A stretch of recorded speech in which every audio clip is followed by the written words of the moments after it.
It was Christmas Eve, and the house was filled with the warm, familiar hum of family. The tree stood tall in the corner, sparkling with lights and ornaments, the air filled with the scent of pine and fresh-baked cookies. The fire crackled in the living room, sending dancing shadows across the walls. The laughter of cousins and aunts echoed through the halls, and in the kitchen, my mother was busy preparing our traditional holiday feast. But as I looked around at the people I loved, there was something in the air, a tension I couldn't quite place. It wasn't the usual festive joy. This year, things felt different, and that's when I saw him. Grandpa. He was sitting in his favorite armchair by the fire, the same place he'd sat for as long as I could remember. His hair, once thick and full of color, had turned silver, and his once strong hands were now frail, gripping the arms of the chair. Yet, there was still a spark in his blue eyes, a kind of mischievous glint that always made me feel like he was hiding something important. Something I wasn't seeing. He had always been the center of our family, the rock that held us all together. But tonight he seemed different. There was an odd quietness about him, something heavy in his gaze as he observed the bustling chaos of our home. My uncles were arguing about politics, my aunts were discussing recipes, and the kids were running around laughing. Yet Grandpa just watched. I didn't think much of it at first. After all, he was getting older, and maybe the years were starting to weigh on him. But then, as the night wore on, something happened that would change everything. As dinner was winding down, I sat next to him, my plate still half full. We hadn't talked much this evening, but I felt a pull and urge to speak with him. I leaned in, my voice barely a whisper. "You doing okay, Grandpa?" He smiled, that familiar smile that made me feel safe, and nodded. But there was something different about the way he looked at me, as if he was trying to decide if he should say something that had been on his mind for a long time. Then, in a voice that was softer than usual, he asked, "So, son, how's the house I gave you?" I froze. For a moment, I didn't understand what he meant. What house? What was he talking about?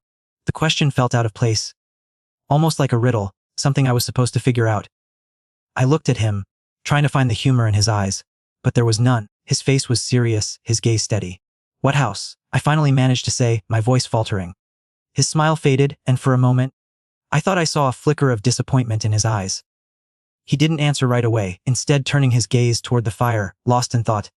His hands rested in his lap, trembling ever so slightly. He looked older in that moment, somehow more fragile, as though time had caught up to him in a way I had never noticed before. "I gave you that house 2 years ago, remember?" he said, his voice tinged with sadness. "I wanted to make sure you had something to call your own." The words hit me like a punch in the gut. My heart started to race as I realized what he was talking about. 2 years ago, Grandpa had given me the family home. It wasn't just a house. It was our house. The one that had been in the family for generations. The place where my father grew up, where we celebrated every holiday, where memories were made with every meal and every story shared around the dinner table. I had never truly understood the weight of that gift, never grasped the depth of what he was offering until that moment. It wasn't just a physical house, it was his legacy. His life's work, his dreams, his memories, all wrapped up in 4 walls. And in that instant, I realized that I hadn't appreciated it like I should have.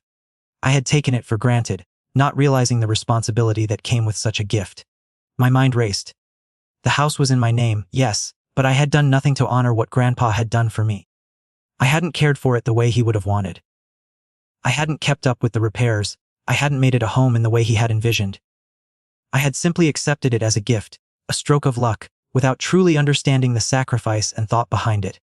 And now, as I sat there beside him, I felt the weight of that realization sinking in. The fire crackled between us, but the warmth of the room seemed to fade. I tried to swallow, to find the right words to say, but nothing came. I wasn't sure what Grandpa expected me to say, but I knew that this moment was far more important than I had initially understood. His eyes turned to me again, and I saw a different kind of sadness in them now. Not the sadness of an old man who had lived a full life, but the sadness of someone who had made a difficult choice, someone who was looking back on their decisions and wondering if they had made the right ones. "I gave it to you because I thought you'd take care of it," he said quietly, almost to himself. "I wanted you to have a piece of me, a piece of this family. But I don't know anymore. Maybe I was wrong." The words hung in the air, heavy with regret. My chest tightened. I had no idea what to say, what to do. Grandpa had always been the one to offer advice, to be the voice of reason, the steady hand guiding us all. But now, he was questioning his own decisions. I wanted to tell him that everything would be okay, that I would take better care of the house, that I would make him proud, but I couldn't find the words. All I could do was sit there, frozen, staring at him, the weight of his disappointment pressing down on me. And then it hit me. Grandpa wasn't just talking about the house.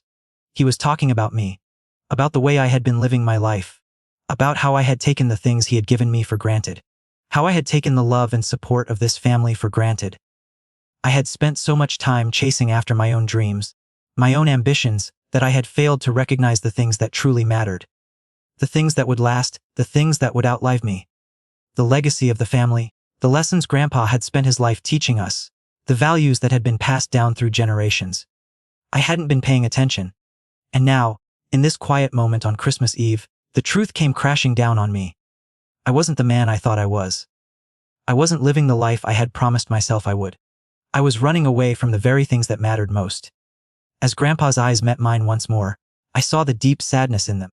The sadness of someone who had lived a full life, and who now feared that the things he had worked so hard to build would be lost. He had given me everything, and now, I was at risk of losing it all. I didn't know what to say. I didn't know how to fix it. But one thing was clear: this was my wake-up call, and it was going to take more than words to make things right. The truth had been spoken, and I didn't know how to face it. The evening wore on, but for me, it felt like time had come to a standstill. The laughter from the others in the house became distant and muffled, as if I were no longer part of the world outside that small, intimate moment between Grandpa and me. His question about the house, his words full of meaning that I had failed to understand until now, continued to echo in my mind. Grandpa sat back in his chair, his gaze fixed on the fire, and I remained beside him, unsure of what to do next. My thoughts swirled with confusion, guilt, and the nagging feeling that I had let him down. The house, the legacy he had entrusted to me, felt like an anchor now, one I wasn't sure I could carry. It wasn't just the house itself, it was what it symbolized. It was everything he had worked for, everything he had built, everything he had hoped for me. And here I was, sitting next to him, knowing that I hadn't done justice to his gift. As much as I wanted to ask him more about what he meant, I couldn't bring myself to. The silence between us stretched on, heavy with the weight of unspoken words. Grandpa, for the first time, seemed lost in his thoughts. Thoughts I couldn't quite understand. He had always been the strong one, the pillar of wisdom and guidance. But tonight, he seemed fragile, uncertain, as if the years had finally caught up with him. It was my mother who broke the silence. She entered the room with a tray of coffee cups and cookies, her face lighting up as she saw us sitting together. But as she stepped forward, she noticed the tension in the air. Her smile faltered, and she glanced between Grandpa and me, her brows knitting in concern. "Everything okay?" she asked softly. I didn't know how to answer. The words that had been choking me for so long were now trapped, stuck in my throat. How could I tell her that Grandpa's question had thrown everything into disarray? How could I explain the flood of emotions I was feeling, the sudden realization that I had failed to live up to the expectations placed on me? "I'm just thinking," I said, my voice betraying me with its uncertainty. "Grandpa asked me a question earlier and I don't know how to answer it." A mom placed the tray down on the coffee table and sat beside me. Her hand rested on mine, comforting, warm. "What did he ask?" It was hard to put it into words, to explain the weight of what I had just realized. But I had to try. I turned to Grandpa, who still hadn't moved, his gaze distant. "He asked me how the house was doing. The house he gave me 2 years ago." There was a brief pause before Mom spoke, her voice gentle. "Hayes always worried about that house, you know. It meant a lot to him, to see it stay in the family." I nodded, feeling the guilt rise in my chest like a lump I couldn't swallow. "I know. I never really thought about it like he did. I took it for granted. I haven't taken care of it the way I should have. I didn't realize how much it meant to him until tonight." A mom's eyes softened, and she gave my hand a squeeze. "You're not alone in that. Your father, he's the same way. He doesn't always show it, but he's worried too. It's not just about the house. It's about what it represents. Our family's history, our legacy. We all have a role in keeping that alive." Her words hit me like a hammer. I had been so focused on my own life, my own problems, that I had failed to see the bigger picture. The house was more than just a place to live. It was the embodiment of everything Grandpa had worked for, everything my family had built. And now I was standing at the crossroads, not knowing which way to go. Grandpa had given me that house because he trusted me. He believed in me, and I had failed him. I had let his trust slip through my fingers, and I didn't know if I could ever fix it. The guilt was overwhelming, suffocating. I wanted to make it right, but I didn't know how. As if sensing my inner turmoil, Grandpa finally spoke, his voice low and tired. "It's not too late, son. I may not have much time left, but I want to see you take care of it. Take care of what's important. Don't wait until it's too late like I did." His words hit me hard, like a punch to the gut. They were simple, but they carried a weight that was almost unbearable. He wasn't just talking about the house anymore. He was talking about life. About the things we take for granted, the people we overlook, the time we waste chasing after things that don't matter in the end. I looked at him, my heart aching, my mind reeling. Grandpa had always been the one to give advice, to show us the right path. But now, he was telling me that I had to find my own way, that I had to make up for the time I had lost. It was as though he was passing on the torch, asking me to take over where he had left off. But how could I? How could I live up to the man he was, to the legacy he had built, when I had been so careless? I felt small in that moment, insignificant in comparison to the life he had led. Grandpa had always been the rock of our family, the one who held everything together. And now, as the years had caught up to him, I realized how much I had taken that for granted. "I'll make it right," I said, the words coming out of my mouth before I even had time to think. "I'll take care of it, Grandpa. I'll make you proud." For a moment, Grandpa said nothing. He just looked at me with those wise, tired eyes. Then, slowly he smiled, a faint but genuine smile. "I believe you." And with that, the conversation ended. The weight of his words hung in the air, but the tension between us had lifted slightly. I wasn't sure how I was going to fix everything, how I was going to make up for the years I had wasted. But I knew one thing for sure. I couldn't keep living the way I had been. I had to change. The night went on, but for me, everything had shifted. I had a new sense of responsibility, a new understanding of what truly mattered. I couldn't go back to the way things were. I had to move forward, not just for myself, but for the family I had taken for granted. And for Grandpa, who had given me everything, even when I didn't deserve it. As the fire crackled and the voices of my family faded into the background, I made a vow to myself. I would take care of the house. I would take care of the legacy. And I would make sure that, no matter what happened, I wouldn't let Grandpa's love and trust be in vain. The days following Christmas Eve were a blur. I tried to bury the weight of what Grandpa had said. But no matter how much I wanted to push it to the back of my mind, the truth kept resurfacing. Every time I walked past the house, I couldn't escape the realization that I had let it fall into disrepair. Every creaking floorboard, every chipped paint, every room I hadn't bothered to clean. It was all a reminder of my neglect. I knew I couldn't keep pretending that everything was fine. Grandpa had given me the house, but what he really wanted was for me to take care of it, to take care of the legacy of this family. I had taken the house for granted, and now I had to prove to him, to myself, that I was worthy of it. But it wasn't just the house that haunted me. It was the feeling of disappointment I saw in Grandpa's eyes. I had always prided myself on being strong, independent, and capable. But now I felt small and lost. I had no idea how to begin making things right. How could I possibly live up to the man Grandpa had been? How could I repair all the years of neglect and indifference? The first step, I decided, was to visit Grandpa again. I had to hear more from him, understand what he had meant when he said he wanted me to take care of what's important. He had always been a man of few words, but when he spoke, it was as if every word carried the weight of 1,000 lessons. I knew that if I was going to make things right, I needed to understand what he was really trying to tell me. It was a Tuesday afternoon when I drove to his house. The roads were slick with rain, and the gray clouds hung low in the sky. I couldn't help but feel the heaviness in the air, like something was about to change. When I pulled up to the house, I noticed how quiet it seemed. There were no sounds of life, no voices or laughter echoing from the windows. Everything felt still, too still. I walked up to the front door, hesitating for a moment before I knocked. It felt strange, like I was stepping into a space I no longer belonged to. But when the door opened, I was greeted by Grandpa's familiar smile, the one that always made me feel like everything was going to be okay. "Come in, son," he said, his voice warm despite the sadness that lingered in his eyes. "We need to talk." I stepped inside, the scent of old wood and familiar memories filling my senses. The house had been his home for so long, and even though it was showing signs of age, there was something comforting about being here. It was as though the house itself held 1,000 stories, each one a testament to the life Grandpa had lived. Grandpa led me to the living room, where he sat down in his favorite armchair. I took a seat across from him, my heart pounding in my chest. I didn't know what he was going to say, but I knew it was important. He had made it clear that there was something he wanted to teach me. Something that would change the way I looked at everything. I've been thinking about what you said the other night.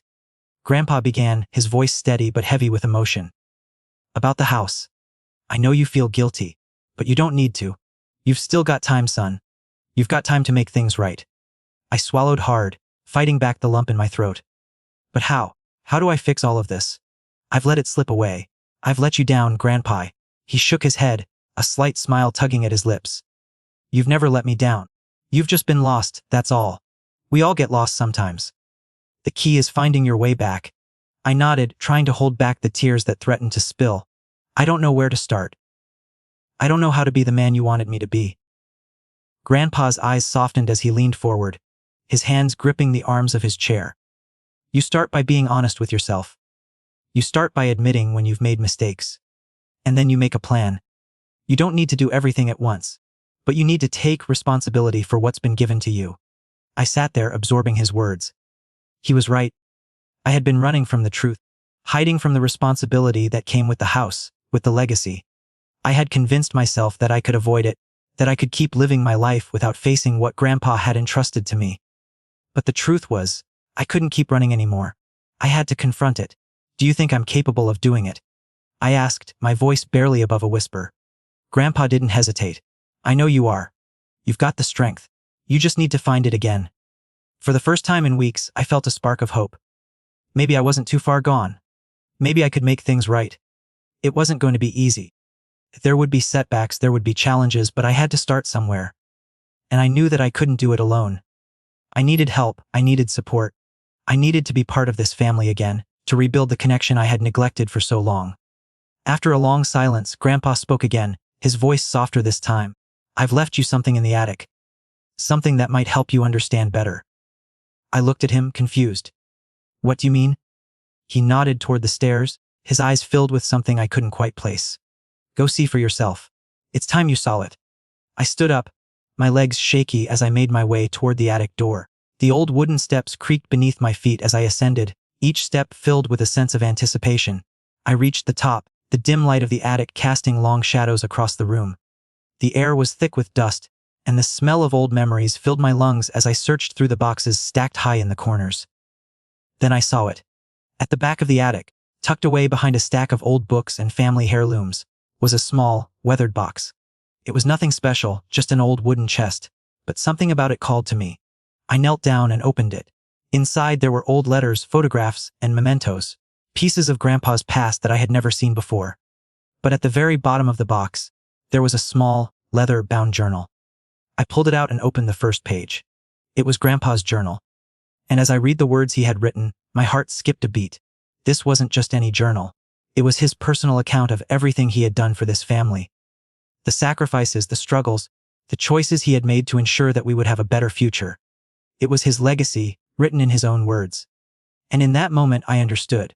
I understood why the house mattered so much, why everything he had given me was more than just a physical possession. It was a part of him, a part of the family's history. I closed the journal, my hands trembling, and whispered to myself, I'll make it right, Grandpa. I swear I will. The days following my visit to Grandpa's house were a blur, but the fire inside me burned brighter than ever. I had seen the truth of what Grandpa had left behind. His legacy wasn't just a house, a piece of property, or old mementos. It was a lifetime of hard work, sacrifices, and love. It was the invisible thread that connected all of us. And now, I realized it was my responsibility to carry that torch, to honor the years Grandpa had spent building something that would outlive him. It wasn't just about fixing the house. It was about fixing myself. I didn't sleep much that night. The weight of the journal in my hands, the words Grandpa had written. Those thoughts kept circling in my mind like a whirlwind. I had been selfish for too long. I had lived my life in pursuit of my own dreams, forgetting that the foundation of my life was built on the sacrifices of others. Grandpa had given me everything, and I had given nothing in return. But now I had a chance to change that. The first thing I did the next morning was go to the house. It was still cold outside, and the sky was overcast with the kind of thick clouds that felt heavy, like they were holding something back. But I didn't care. The house waited for me, as it always had, and I was determined to start making things right. I pulled up to the front of the house, my heart pounding in my chest. The lawn was overgrown, and the paint on the shutters had peeled away. It didn't look like the home I remembered. It looked tired, abandoned. And that's when I realized I had let it down, just like I had let Grandpa down. I stepped out of the car, my boots crunching on the gravel as I walked up the steps to the front door. For a moment, I hesitated. The house felt different now. It felt like it was waiting for me to make a decision, to take action. But there was no time to waste. I pushed open the door and stepped inside. The air smelled of dust and old memories. I had always loved the way this house felt, like it held the essence of all the moments that had taken place within its walls. Every room, every corner, held the ghosts of family dinners, laughter, and shared stories. But now, it was silent, as though it was holding its breath, waiting for me to breathe life back into it. The first thing I did was walk through every room. I wasn't just looking at the broken windows, the peeling wallpaper, or the neglected corners. I was looking for what had been lost. The spirit of the house, the love it had once held. And with each step, I saw the remnants of what Grandpa had worked so hard to create. It wasn't just a building, it was a part of him. And it was my responsibility to restore it. I started in the living room. The fireplace had been untouched for months, the logs scattered and gathering dust. I knelt down and began to clean it, each movement deliberate, as if I was physically sweeping away the years of neglect. With every motion, I could feel the weight of the past lifting, just a little. I wasn't just fixing the house, I was fixing myself. Hours passed, and the sun began to dip lower in the sky. The house was still far from perfect, but I could see the changes. The floors had been scrubbed, the furniture was dusted off, and the smell of fresh paint lingered in the air. It wasn't much yet, but it was a start. A small, significant step in the right direction. As I worked, I couldn't help but think about the journal I had found. Grandpa had written about the sacrifices he made, the decisions that weren't easy but were necessary. He had given up so much for the family, for me. And now, I had to prove that I was worthy of his trust. I had to show him and myself that I could do more than just take. I could give back. I could build something lasting, something that honored the legacy he had left me. But there were other things I had to do too. I couldn't ignore the emotional distance that had grown between us over the years. Grandpa had been the rock of this family, the one everyone turned to for advice and guidance. But I hadn't been there for him. I had been so wrapped up in my own world that I had ignored the one person who had always been there for me. I picked up the phone and dialed Grandpa's number, my fingers trembling as I waited for him to pick up. The phone rang several times before I heard his familiar voice on the other end. "Hello. Grandpa, it's me," I said, my voice tight with emotion. "I just wanted to say thank you. For everything. For the house, for your wisdom, for always being there. I'm sorry I wasn't there when you needed me. But I'm going to change. I promise you. I'm going to take care of everything. I'm going to take care of the house. I'm going to make sure it stays in the family, just like you wanted." There was a long pause on the other end of the line. For a moment, I wondered if he was even still there, but then I heard him clear his throat. "I'm proud of you, son," he said, his voice gruff but warm. "I knew you had it in you. Just remember, it's not about the house. It's about the love that went into it. The family, the memories, the connections. You can't fix everything overnight, but you can start with one small step. And then another. And then another." His words hit me deep, deeper than I expected. He was right. It wasn't about the house. It was about the people who lived in it, the relationships that defined it. I had been so focused on the physical things, the property, the structure, that I had forgotten what truly mattered. But now I understood. "I will, Grandpa. I'll do it for the family. I'll do it for you." As I hung up the phone, I felt a sense of peace that had eluded me for so long. It wasn't going to be easy. The road ahead would be filled with challenges. But I had made a promise, to myself and to Grandpa, that I would make things right. I wouldn't just fix the house. I would fix what mattered most, the relationships, the love, the family bond that had been strained over time. The house was just the beginning. The real work had just begun. The next few weeks were some of the hardest of my life. I had started working on the house, cleaning, repairing, and fixing things that had been broken for far too long. But while the house itself began to take shape, I couldn't shake the feeling that there were deeper issues to face. Issues that couldn't be solved with a coat of paint or a few new boards. The truth was, I had taken more than just the house for granted. I had taken my relationships for granted too, especially with my father. It wasn't just about what Grandpa had left behind. It was about the way our family had slowly fallen apart over the years. The way we had drifted away from each other, like separate islands in an ocean of hurt and unresolved feelings. My father had always been distant. He had never been the type to show emotion, to sit down and have heart-to-heart conversations. He was like Grandpa in that sense, strong, dependable, but emotionally closed off. I had always admired him for his work ethic, his ability to provide for the family. But now, I realized that I had overlooked the emotional connection that was just as important. I had focused too much on the material things, the outward successes, and had ignored the deeper, more fragile parts of our family's foundation. One evening, as I sat alone in the house, staring out at the yard, I knew what I had to do. I couldn't just work on the house and expect everything to fall into place. I needed to confront the past. I needed to have the conversation I had been avoiding for years, and that meant facing my father. I called him that night. My hands were trembling as I dialed his number. I hadn't spoken to him about anything serious in a long time. Our conversations had always been about surface-level things: work, money, politics. We never talked about what really mattered. And I knew that if I didn't take the first step, we would continue to drift apart, just like we had been doing for years. "Dad," I said when he answered the phone, trying to keep my voice steady. "I need to talk to you. It's about Grandpa's house and everything else." There was a long pause on the other end of the line. I could almost hear the hesitation in his voice when he replied. "Okay," he said quietly. "What's on your mind?" I took a deep breath. "I've been working on the house. Fixing it up the way Grandpa wanted. But it's not just about the house. It's about the way I've been living my life. I've taken everything for granted, Dad. I've been so focused on my own things, my own problems, that I didn't see how much I've neglected you, and Mom, and everyone else. And now, I don't know how to fix it." There was silence on the other end. I could feel the weight of my words hanging in the air between us. I had never been this vulnerable with my father before, and I wasn't sure how he would react. "I know I've been distant," I continued, the words coming out faster now, like a dam breaking. "I haven't been the son you needed, the man you wanted me to be. But I'm trying to change. I want to make things right, Dad. I don't want to keep making the same mistakes." Finally, after what felt like an eternity, my father spoke. "You don't have to apologize for anything, son," he said, his voice rough, but there was something softer in it now. "I know I've been hard on you. I wasn't the father I should have been. I'm proud of you. I'm proud of the man you're becoming. You don't need to prove anything to me. Just take care of yourself. Take care of the things that matter. Take care of the house, the family. That's what matters the most." His words hit me like a wave crashing against the shore. I had been carrying around so much guilt and resentment, but in that moment, it all began to fade. My father wasn't perfect, and neither was I. But we both had our flaws, our regrets, and now, we were facing them together. "I will, Dad," I said, my voice thick with emotion. "I'm gonna do better. I promise." After that conversation, things started to shift. Slowly but surely, I began to rebuild not just the house, but the connections that had been frayed over time. It wasn't easy. There were still moments of tension, still awkward silences, but I could feel the change happening. I could feel the walls that had been built between us starting to come down. And then came the hardest conversation of all, the one I had been dreading.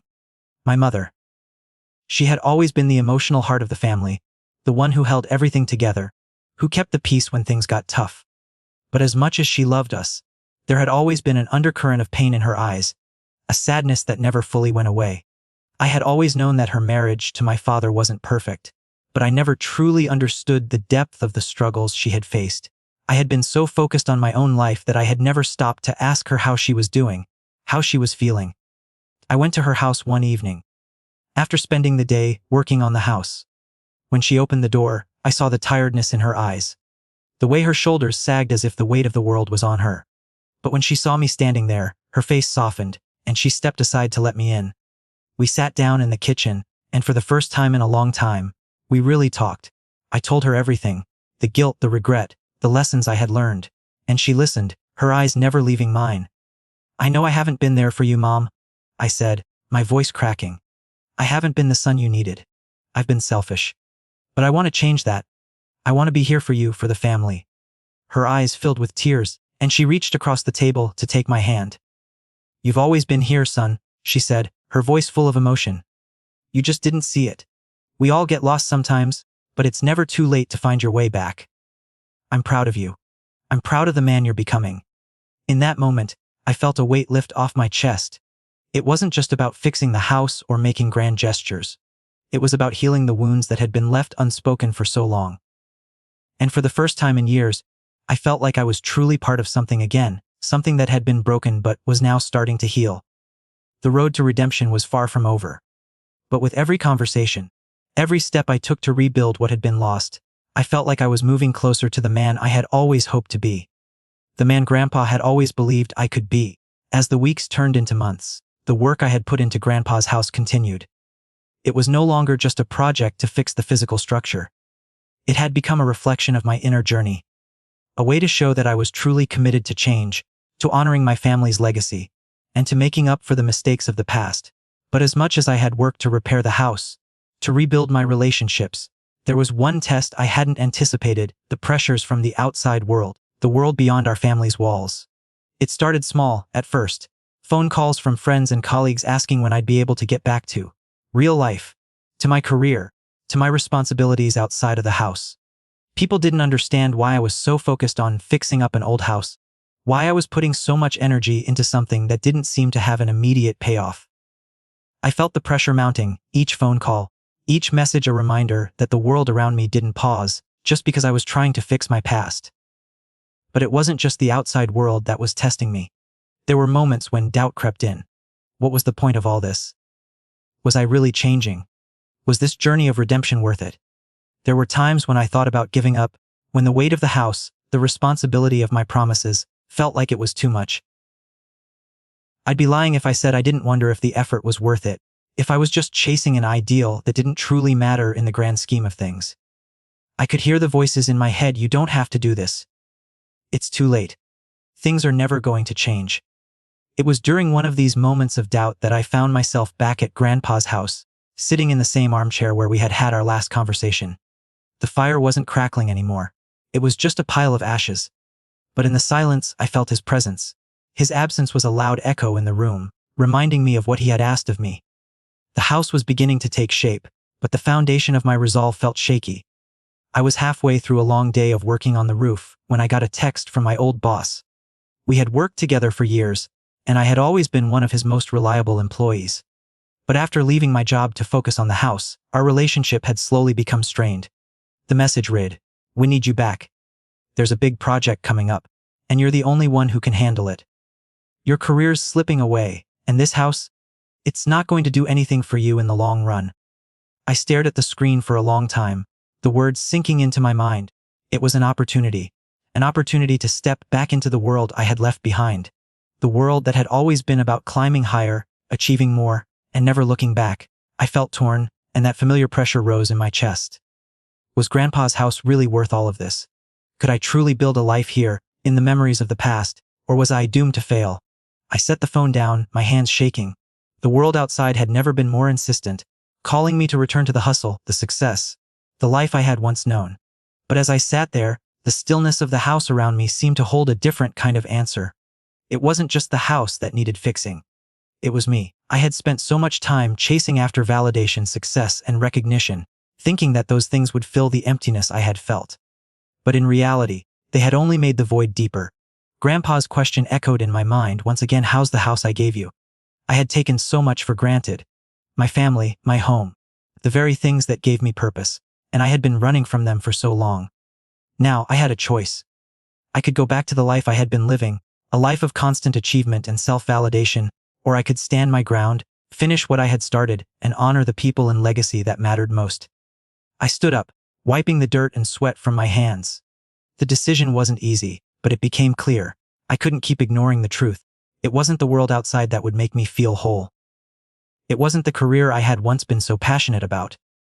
It was the love I had neglected, the home I had abandoned, the legacy that had been passed down through generations. I didn't answer the text right away. Instead, I picked up the phone and dialed my father's number. "Hey, Dad," I said when he picked up. "I need to talk to you. About everything. About the house. About what I'm doing. I'm struggling, and I need some guidance." He didn't hesitate. "I'm listening, son. What's going on?" "I got an offer," I said, my voice tight. "They want me back at my old job. It's a huge opportunity, but I don't know if it's the right thing. I've been working on the house, Dad. I've been fixing things, trying to make up for everything. But now, I'm starting to wonder if it's all worth it. If I'm making the right choice." There was a pause, and then my father's voice came through clearly. "Son, You don't have to prove anything to anyone. The work you're doing is important. It may not be glamorous, but it's meaningful. You're doing something that matters. And if you're happy here, then that's what counts. Forget about the pressure from outside. Do what's right for you. His words hit me hard. I had been so worried about external validation that I had forgotten what truly mattered. The world could offer me all the career opportunities in the world, but if I wasn't grounded in the things that truly gave me purpose, my family, my home, my legacy, then none of it would mean anything. I took a deep breath, feeling the weight of his words settle in my chest. Thanks, Dad. I needed to hear that. As I hung up, I realized that the test wasn't about which path to take. It was about staying true to what I had promised myself. I wasn't just repairing a house. I was repairing my soul, and that was worth far more than anything the world could offer. The weeks that followed felt like a slow, steady march towards something I couldn't fully define, but I could feel the change happening inside me, deep within my heart. It wasn't just about repairing the house anymore. It wasn't just about proving something to Grandpa, or to anyone else for that matter. It was about healing, and about giving myself the chance to be the person I had always wanted to be. I had stopped responding to the pressure from outside. I let go of the constant pull of my old career, the desire to prove myself in the world of business and success. I wasn't ignoring my responsibilities, but I was learning to prioritize what truly mattered. I focused on the house, yes, but also on the people in my life, my family, my parents, my friends.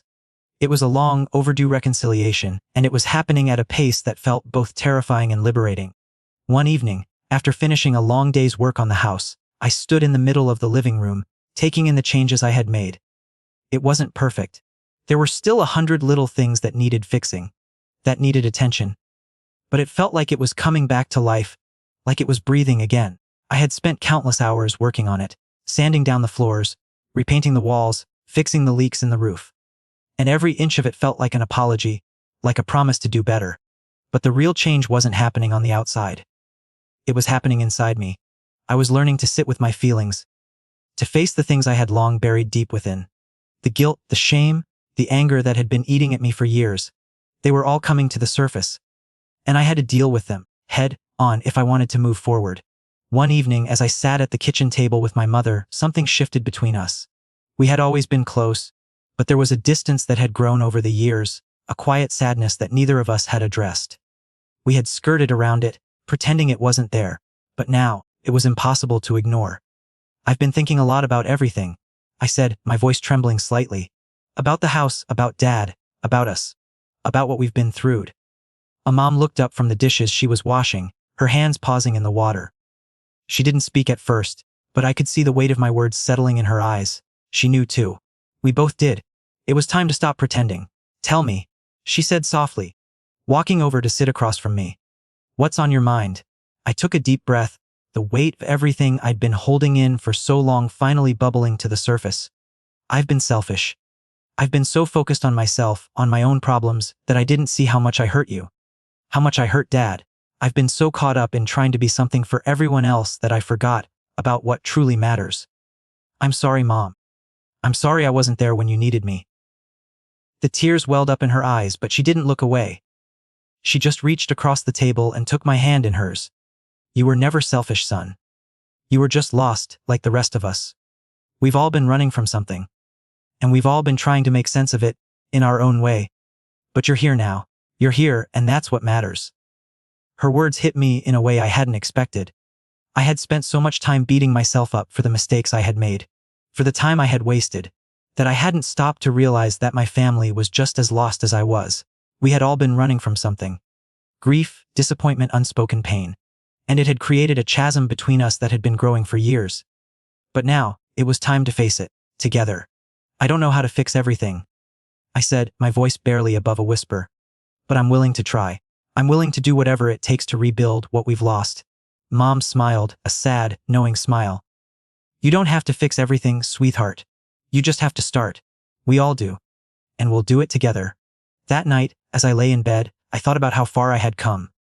I had started this journey thinking I was just repairing a house, but now I realized it was more than that. I was repairing the bonds that held my family together, and more importantly, I was repairing myself. I wasn't perfect. I had made mistakes, but I had the power to change, to choose a different path, to show up for the people I loved. The journey wasn't over, not by a long shot. But for the first time in a long time, I felt like I was on the right track. I wasn't running away from the past anymore. I was facing it, embracing it, and using it as the foundation for a better future. I continued to work on the house, day after day, but I also continued to work on myself. I spent more time with my parents, talking, laughing, healing old wounds. We took long walks together, reminiscing about the past, making new memories. We weren't perfect. We still had our differences, our moments of silence. But we were trying, and that was enough. And through it all, I kept coming back to the house. The house that Grandpa had left me. The house that represented everything I had taken for granted. It had always been more than just a building. It was the heart of my family, the place where we had all come together, and the place where we could come back together again. The house wasn't just being fixed on the outside. It was being fixed on the inside, just like I was. We were both learning to heal, to grow, to rebuild what had been lost. And that's when I knew. True change doesn't come from external circumstances.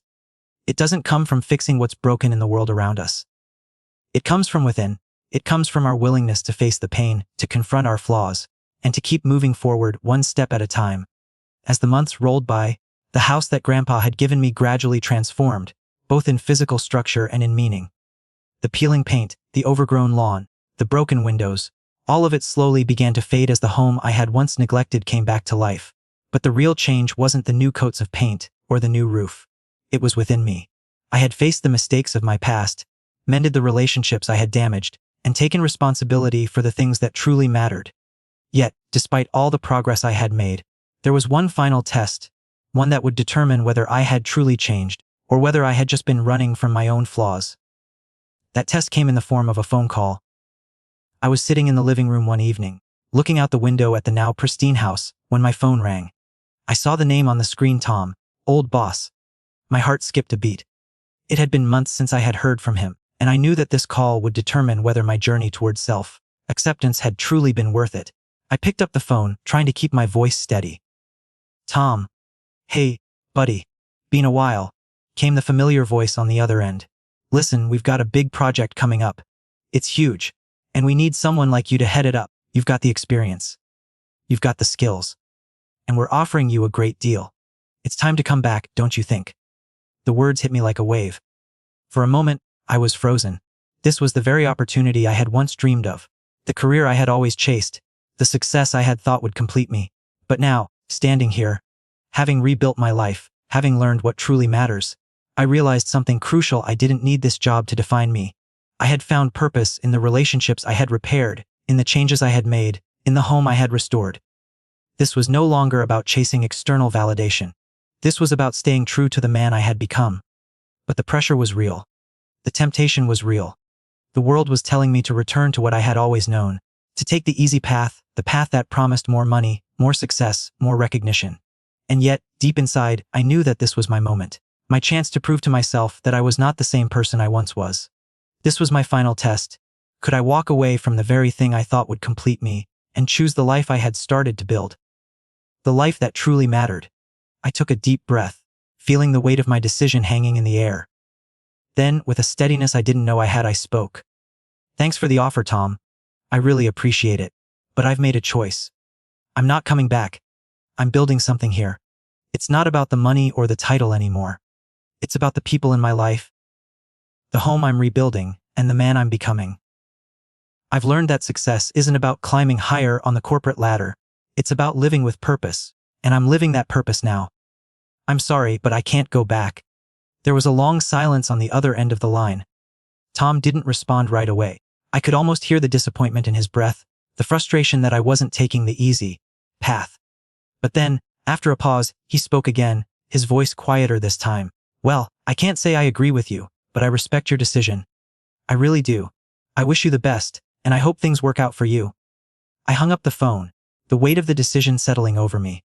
My heart raced, but for the first time in a long time, I felt a sense of peace. This was the right decision. I wasn't defined by what I did for a living or how much I earned. I was defined by who I was becoming, by the relationships I was rebuilding, by the love I was nurturing. The next morning, I woke up with a sense of clarity I hadn't felt in years.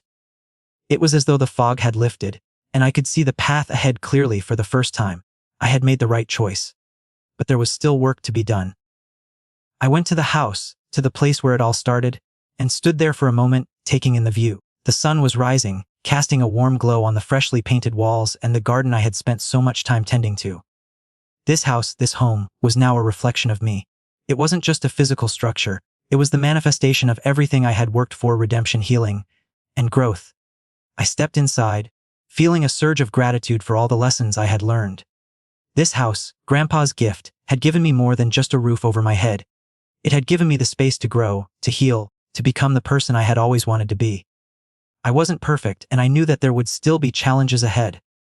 But I was ready to face them. Because now, I understood what truly mattered. As I walked through the house, I thought back to the question Grandpa had asked me all those months ago. "How's the house I gave you?" It was no longer just a house, it was home. And I had finally learned how to care for it, how to care for the people in my life, and most importantly, how to care for myself. As I stand here, looking at the life I've built, I am reminded of how far I've come. There was a time when I couldn't see past the noise of the world around me. The pressures, the expectations, the constant chase for success. But now, as I look around at the house that once symbolized everything I had taken for granted, I see it differently. I see not just walls and windows, but a testament to the changes I've made, the growth I've achieved, and the person I've become. The house is more than just a structure. It's a reminder of the importance of family, of legacy, of love. It's a reminder that sometimes the greatest achievements aren't the ones that come with accolades or recognition, but the ones that shape us from the inside out. The work I've done on this house mirrors the work I've done on myself. And in the process, I've learned that true fulfillment comes from aligning our lives with what truly matters. And that isn't found in material success. It's found in relationships, in growth, in choosing a path that feels authentic to who we are. So, here's my advice to you. Don't let the world tell you what matters. Don't let the pressure of expectations drive you to chase after things that leave you feeling empty. Take the time to pause, reflect, and choose what truly matters to you. Invest in the people who matter to you, in the things that bring you peace and fulfillment, and in the work that aligns with your values. Build a life that is meaningful, not for anyone else, but for you. And when you come to that inevitable moment, like I did, when the world offers you a tempting alternative, remember that true success isn't found in titles or accomplishments. It's found in the moments of clarity, in the decisions you make to follow your heart and your purpose. In the end, it's not the house that matters, it's the life you build in it. It's the love, the memories, the growth, and the choices that shape you into the person you are becoming. I've walked this path, and while the journey is never truly over, I know this: I am finally on the right one. And if I can do it, so can you. So, start today. Start with one small step, the rest will follow. Thank you for walking this journey with me.